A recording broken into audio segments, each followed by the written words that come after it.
So mula dyan dun sa kalsada po, mula sa kalsada, dumiretso po sa isang bahay, ito pong truck. Ito po mga ka-K5, dumiretso po siya rito, pinasok po nito. Ayan po, sira po yung gate. Ayan po, parang tindahan po dahil maraming case. Ayan po, maraming case. Ito may bakal. May bakal dito, ibig sabihin dito may ano na. May bakal sa, nakatalon po siya, nakalabas po siya. Ayan, so ito po, walang ibang way para po makita yung nasa loob ng bahay, mga ka-K5, kung hindi po dito. At kasama po itong ating fire and rescue team ng lungsod ng Olonga po. Sila po yung tumugon sa atin kanina nung tinawagan po natin itong 911. So, andito naman na po lahat yung ano. Ayan, ayan po sila, mga ka-K5. Ito po. Ayun po yung truck. Naging palaman po siya no, dyan sa loob ng bahay. Ala ka pong madadaanan mga ka-K5.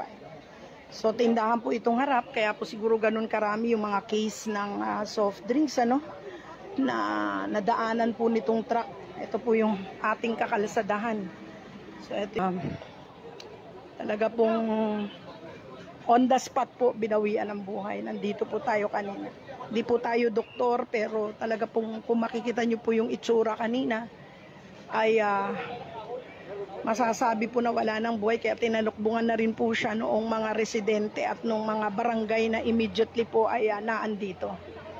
So ayan po mga ka-K5 yung truck. Yo, what's up mga kapatid and welcome back to my channel. So marahil napanood nyo na po ang ating previous video kung saan isa pong rumaragasang truck ang nang-araro ng mga bahay.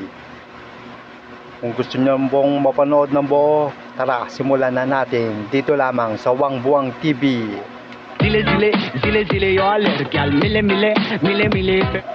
Parang kiti-kiti lang na nilagyan ng asin. Nawalan di umano ng preno. So ito na po sa mga kapatid. So mula dyan dun sa nawalan daw po ng preno. Mula sa kalsada, dumiretso po sa isang bahay, ito pong truck. Ito po mga ka-K5. Kitang-kita nyo naman yung aksidenteng naidulot. Truck na to, yung isa pong grabe! Pasok na pasok sa negosyo. Kung saan yung nasa ito po, no? Grabe, hindi mo talaga masabi yung aksidente, di ba? Kung kailan darating. Ito pong truck ay galing po ng Bulacan. Ayan, wasak po, napakaswerte naman ng pahinante. Nakatawag na po tayo. Ano, kumusta kami? Masakit ba sa'yo? Walang masakit sa'yo? Ilang taong ka na anak? 15. Lagi ka bang sumasama, nagpapahinante? Ngayon lang to. Paano mo nangyaring, paano mo nasabing nawalan ng preno?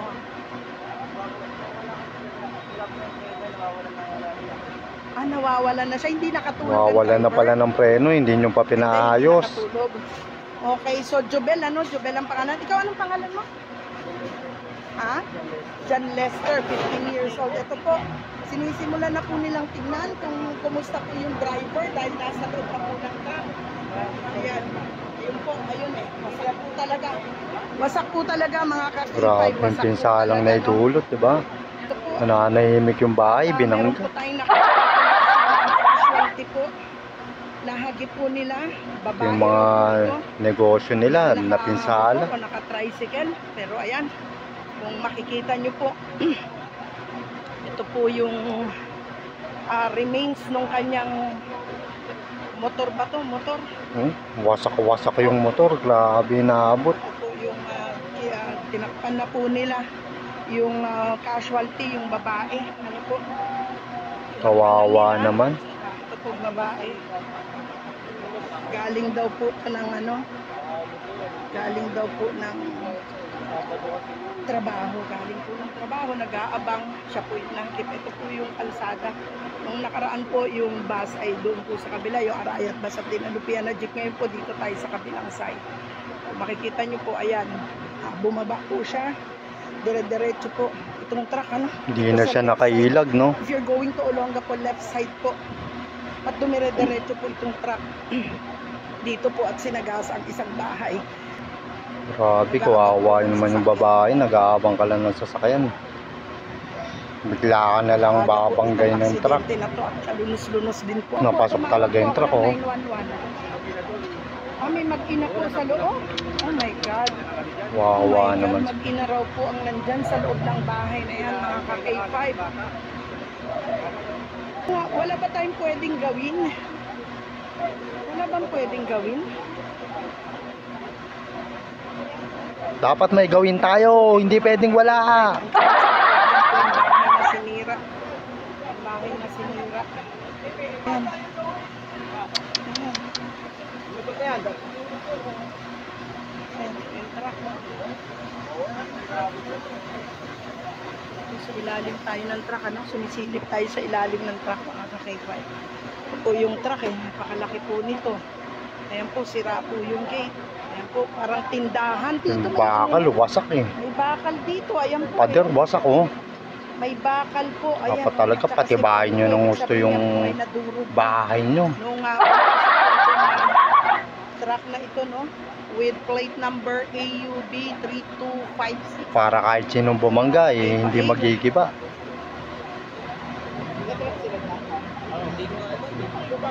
Na ng kumot, yung mga tao rito. Yung pong casualty, yung babae po na wala po eh, durog eh. Dahil po doon sa ano, sa Wawa naman.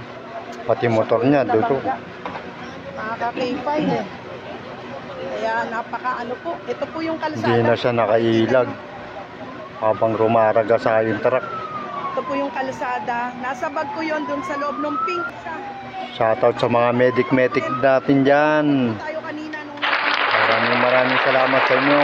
Palakpakan natin ng mga medic natin. ito na po. Shoutout sa mga ambulansya natin dyan. Mabuhay kayo mga sir. So kung nung nakaraan pong aksidente sa kabila po noon, yung Arayat bus at din nung pumasok po Sino kaya yung babae na yan? Ang tanong dyan, di ba? So, ito po. Asa na kayo yung mga nakatira dyan? Rescue team. Sa ngayon, dumating po rito kung paano po, no? Dahil walang madaanan eh.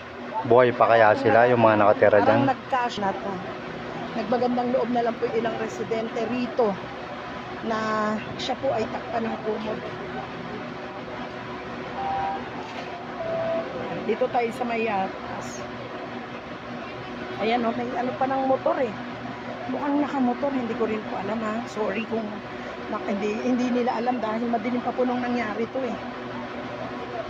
Kaya hindi po tayo sigurado. Ayan, wala po rito. Makikita nyo po, yan po yung truck. Ayan po yung pinangharian. Kaya nga eh, may helmet. May helmet, meron din doon crash helmet. May sapatos eh, ayun o, may sapatos ng babae. Wala na tayong makomento dito, grabe. Maba siya no, nag-slide siya eh. Supposed to be ang lane niya sa kabila. Nawawala-wala daw ang preno. Kaya sabi ng ilang residente kanina, bakit hindi ninyo tinitiyak na okay ang preno dapat ninyo pinapaayos nila yan bago sila bumahay. Kaugalian tayo, tiwala tayo masyado kasi nung una pumwede. Shoutout sa mga rescuer ng Bataan dyan. Palakpakan natin sila. Po ng Olonga po, Fire Rescue. Nandito na po lahat sitting ito. Shoutout sa mga kapulisan natin dyan. Palakpakan natin sila. Pero lahat po rito, no, lahat po fire truck, ambulansya, ay galing po ng lungsod ng Olonga. Yung TMPS, andito na rin. Ayan, ang ating mga ambulansya na nakahanda na. Ayan po, mga ka-K5. Ito po. Ayan. Kita nyo po, ito po yung bahay, no? Ayan. Tira dito. Ito. Ayan po, mga ka-K5. Medyo nasa taas na yung mga tao kasi pinaalis po doon sa area kung saan po igagawin ng rescue. Ito, ako meron pa palang ano to. Ayan, ayan po sila, mga ka-K5. Ito po. Ayun po yung truck. Naging palaman po siya no, dyan sa loob ng bahay. Alaka pong madadaanan mga ka-K5. So, tindahan po itong harap. Kaya po siguro ganun karami yung mga case ng soft drinks, ano, na nadaanan po nitong truck. Ito po yung ating kakalsadahan. So, ito yung ating kakalsadahan.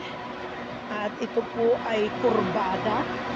Ito po, kita niyo yan, kurbada po yan. Wala po ng preno, kahit po nandun siya sa kabilang lane dapat. Kasi going to Zambales siya, no? From Bulacan siya going to Zambales. So makikita po ninyo, pinasok niya po ito, yung way po ng papunta naman ng Manila. At, ayan po, dumire-diretso siya. Dumire-diretso siya dito. Ayan, no? Diyan siya pumasok. Ayan. At ayan po yung ating casualty, isang babae po yan. Ayan, dito po siya pumasok mga kakitay nung nawalan siya ng preno. Tapos ayun po, tinumbok po niya yung pong bahay na yun.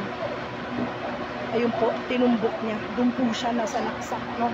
Sa bahay na yun na meron daw pong mag-ina na nakatira. Ito po yung kanyang tinamaan, isa pong babae ito na dead on the spot po talaga dahil isa po tayo sa unang-unang pumunta rito.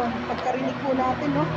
Na meron pong malakas na tunog. Nakita po natin na merong truck na nalaglag dito po sa kaliwang bahagi. If you're going down to Olonga po, nasa left side po siya.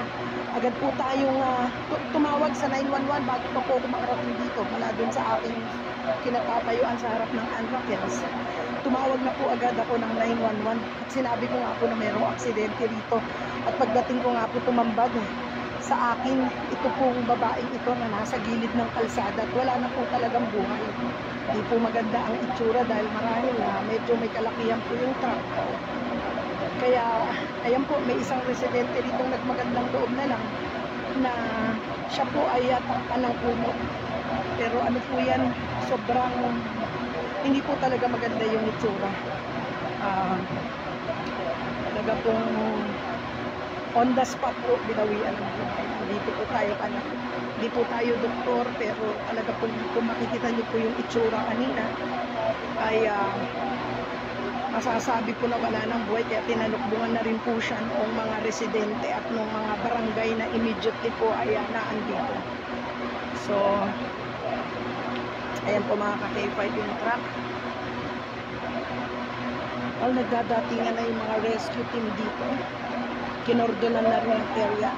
Kailangan mo nang i-secure yung mga kawad ng kuryente na nadali rin. Merong naputo. Sabi ko nga, napakalayo ng pinagkatapunan ng sapatos mula doon sa babae. No? Yung piece of shoes. Pula. So that's it for today's vlog. Patuloy nyo pa rin po suportahan ang ating munting channel. Kung gusto nyo po ng mga temang ganito at content, suportahan nyo po, i-follow nyo po ang aking channel, Wang Buang TV, mapa YouTube man o Facebook.